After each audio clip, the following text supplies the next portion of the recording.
Tulsa's Young Professionals is an organization that was started 7 years ago to attract and retain young professionals to the Tulsa region and develop the next generation of business and community leader. And I serve as executive director of that organization. It's the largest and fastest growing, with about 2 to 3 people signing up each day and thousands of volunteers working to try to make Tulsa a better place. I feel in the 2 years since I've been there, I was fortunate to inherit an organization that was extremely well run and started.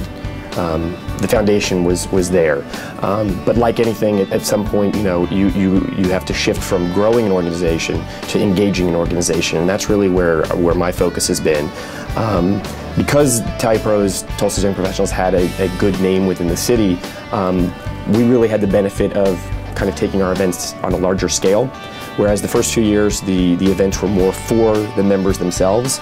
The idea now is we need to do more community-based events, and one of the successes that we had last year that we're doing again this April is an initiative called Street Cred, where we really go in and guerrilla style, do it yourself, make over a block of a neighborhood. So last year we did that in the Pearl District, and this year we're doing it in West Tulsa along Red Fork and historic Route 66. And that really encompasses a lot of our members and volunteers, thousands of people within the community, vendors, and it's those sorts of events that I think that we're probably going to go more toward in the future. I am from Tulsa. I spent 13 years out in Los Angeles, and that was a good time as well. I was never the kid that left Tulsa saying, I'm never going to come back here, I didn't like it. But I had a passion for film at the time, and I wanted to go out there, and I was fortunate enough to make some movies. But as you get older, you start looking around, and the quality of life in Los Angeles leaves a lot to be desired. It's a great place to visit. It wasn't a great place to raise a family. And so when I got tired of what I was doing and looked around and kind of was deciding where to move, I realized that my hometown consistently ranked in the top 10 for quality of life and cost of living.